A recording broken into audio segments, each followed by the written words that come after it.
Napoli memastikan diri tampil di Liga Champions musim depan setelah meraih kemenangan 3-0 atas Pisa pada hari Minggu, sebuah capaian yang juga memastikan kepindahan permanen Rasmus Højlund dari Manchester United ke Stadio Maradona.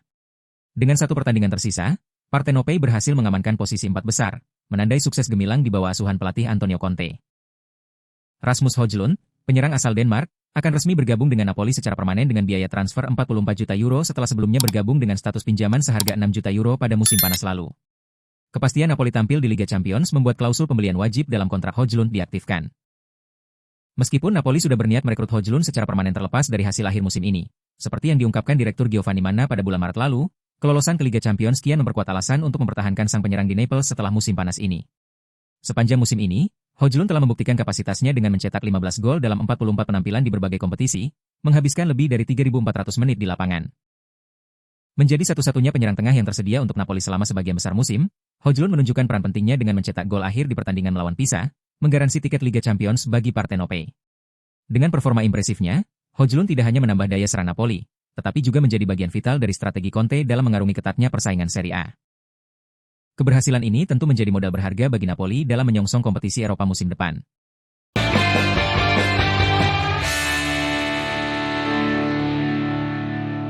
AC Milan berhasil mengatasi tekanan dan meraih kemenangan tipis 2-1 atas Genoa dalam laga Serie A yang digelar di Stadio Luigi Ferraris. Gol dari Christopher Nkunku dan Zachary Athekame membawa Rossoneri semakin dekat dengan tiket Liga Champions.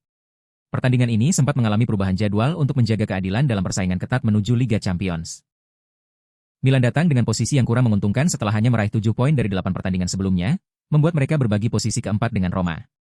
Genoa, yang telah mengamankan kelangsungan mereka di Serie A, tampil percaya diri meski kehilangan beberapa pemain kunci. Tuan rumah hampir membuka skor ketika Vitinha gagal memaksimalkan peluang emas. Milan pun kesulitan menembus pertahanan Genoa hingga detik-detik akhir babak pertama. Setelah jeda, Milan memulai babak kedua dengan langkah lebih agresif. Kesalahan back pass dari Amorim dimanfaatkan dengan baik oleh Nkunku, yang kemudian dijatuhkan oleh kiper Genoa, Justin Bijlow, di kotak penalti. Tanpa ragu, Nkunku mengeksekusi penalti dengan tenang, membawa Rossoneri unggul. Zachary Athekame menggandakan keunggulan Milan dengan tembakan keras dari luar kotak penalti setelah menerima umpan dari Pulisic. Genoa tidak menyerah begitu saja. Mereka memperkecil ketertinggalan melalui gol Johan Vazquez di menit-menit akhir, namun usaha mereka untuk menyamakan kedudukan digagalkan oleh penampilan apik Mike Maignan di bawah Mister Milan. Dengan hasil ini, AC Milan meraih kemenangan penting yang menjaga asa mereka untuk berlaga di Liga Champions musim depan. Sementara itu, Genoa tetap dapat berbangga karena telah mengamankan posisi mereka di Serie A.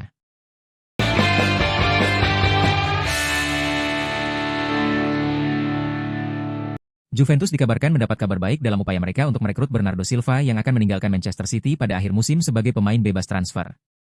Gelandang tersebut telah mengonfirmasi keputusannya untuk meninggalkan Manchester City yang telah memicu spekulasi luas tentang tujuan selanjutnya. Saran awal mengindikasikan kemungkinan kembali ke klub masa kecilnya, Benfica, di mana banyak yang meyakini bahwa dia mungkin tergoda untuk kembali ke Portugal. Namun, Juventus tetap menunjukkan minat yang kuat untuk mendapatkan tanda tangannya dan perkembangan terkini tampaknya telah meningkatkan posisi mereka dalam persaingan. Menurut laporan Il Bianconero, Bernardo Silva telah menolak kesempatan untuk bergabung kembali dengan Benfica musim panas ini, karena sang gelandang percaya bahwa waktunya belum tepat untuk kembali ke klub masa kecilnya. Sebaliknya, ia dikabarkan masih memiliki ambisi untuk berkompetisi di level tertinggi sepak bola Eropa, lebih memilih pindah ke klub elit lain sebelum akhirnya mempertimbangkan kembali ke Portugal menjelang akhir karirnya. Perkembangan ini dipandang sebagai pertanda positif bagi Juventus yang telah mengadakan diskusi dengan perwakilannya dan diharapkan akan mengintensifkan upaya untuk mencapai kesepakatan. Ketersediaan Silva dengan status bebas transfer menjadikannya salah satu gelandang yang paling dicari di bursa transfer, dan Juventus kemungkinan akan menghadapi persaingan dari klub-klub top Eropa lainnya.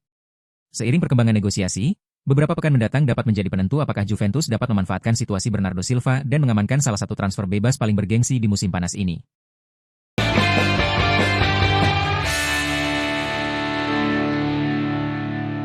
Kapten Inter Milan, Lautaro Martinez mengungkapkan pesan kepada rekan-rekannya. Ia menegaskan double domestik ini murni hasil kerja kerasnya. Lautaro Martinez mengangkat trofi Coppa Italia ke-10 Inter Milan dengan penuh emosi. Sang kapten yang mencetak gol kedua di final melawan Lazio itu menyimpan banyak cerita di balik kesuksesan musim ini. Berbicara kepada Inter TV, Lautaro mengungkapkan betapa besarnya arti dua trofi ini setelah musim lalu yang berakhir dengan kekecewaan mendalam. Baginya, kebangkitan ini adalah buah dari komunikasi jujur di dalam ruang ganti. Banyak emosi. Kebanggaan memakai seragam ini dan membela warna ini, membuat para fans bangga dengan kelompok yang bangkit dengan kepala tegak setelah apa yang terjadi tahun lalu. Dua trofi sangat penting bagi kami, ujar Lautaro. Ia juga mengungkapkan bahwa kunci keberhasilan Inter adalah kemampuan tim untuk tetap berbicara secara terbuka bahkan di saat-saat tersulit. Kami banyak berbicara di antara kami. Kami sangat menderita, mengalami pasang surut. Tapi kelompok ini mampu membuat perbedaan. Kami berbicara bahkan di saat-saat sulit dan melakukan sprint final dengan cara yang benar. Ketika ditanya apa yang ia katakan kepada rekan-rekannya, jawaban sang kapten sederhana namun penuh makna. Banyak hal. Yang utama adalah tidak ada yang memberi kami apapun. Semua adalah berkat kerja kami, berkat mereka yang bekerja bersama kami setiap hari. Kemenangan ini didedikasikan untuk mereka semua.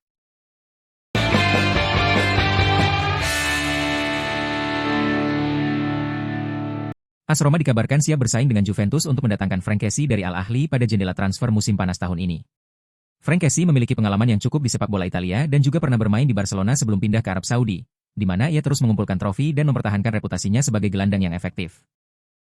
Juventus memandangnya sebagai tambahan ideal untuk memperkuat lini tengah mereka dan meningkatkan keseimbangan skuad di musim depan. Bianconeri diperkirakan akan terus bekerja keras di balik layar saat mereka berupaya menempatkan diri pada posisi yang kuat untuk mengamankan tanda tangannya. Beberapa pekan mendatang diperkirakan akan sangat penting dalam menentukan di mana gelandang tersebut akan bermain musim depan. Tetapi Juventus tidak lagi sendirian dalam persaingan untuk mendapatkan pemain internasional Pantai Gading tersebut. Menurut laporan Calcio Mercato, AS Roma juga tertarik untuk mendatangkan Franck Kessie di musim panas mendatang untuk memperkuat tim. Ketertarikan Roma diyakini sangat dipengaruhi oleh Gian Piero Gasperini yang dilaporkan sangat mengagumi gelandang tersebut dan akan menyambut baik kesempatan untuk bekerja sama dengannya. Ketertarikan tersebut diperkirakan akan menciptakan persaingan ketat antara kedua klub Serie A karena kedua tim berupaya memperkuat skuad mereka dengan gelandang berpengalaman dan telah terbukti kemampuannya.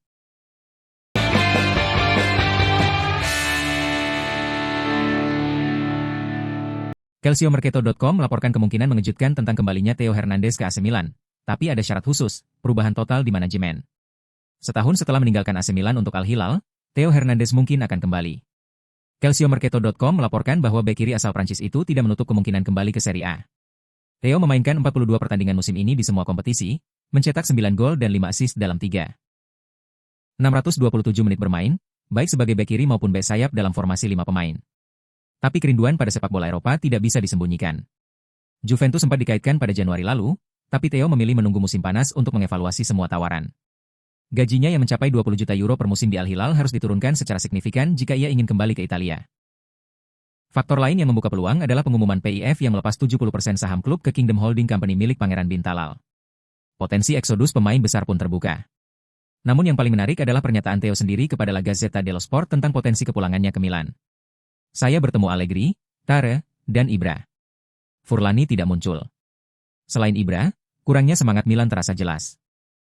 Arah yang diambil klub tidak mencerminkan nilai dan ambisi yang membawa saya ke sini, ujar Theo. Kalau mereka meminta saya kembali, sekarang saya ingin menang di sini. Tapi selama orang-orang tertentu masih ada, saya tidak akan kembali.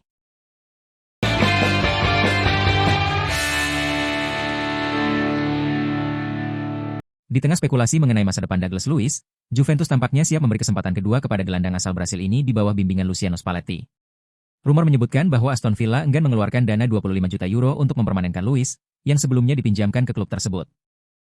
Douglas Luiz, yang sempat dianggap sebagai salah satu pembelian terburuk Juventus setelah didatangkan dari Aston Villa pada tahun 2024 dengan biaya 51 juta euro, kini berpotensi mendapat peran baru di Turin.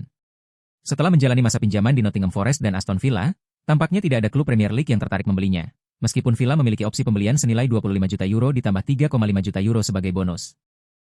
Pelatih Juventus, Luciano Spalletti, melihat potensi dalam diri Luiz sebagai gelandang kreatif yang dibutuhkan timnya, berbeda dengan pendahulunya seperti Thiago Motta dan Igor Tudor yang kurang memberikan kesempatan. Mengingat kondisi keuangan Juventus yang ketat musim panas ini, memaksimalkan pemain yang sudah diinvestasikan sebelumnya menjadi strategi yang masuk akal. Douglas Luiz baru saja merayakan ulang tahunnya yang ke-28 dan terikat kontrak dengan Juventus hingga Juni 2029. Sepanjang musim ini, ia tampil dalam 32 pertandingan kompetitif selama masa pinjamannya, mencetak 1 gol dan memberikan 2 assist. Dengan usianya yang masih produktif, Luiz berpeluang membuktikan bahwa dirinya masih bisa menjadi andalan di lini tengah Juventus.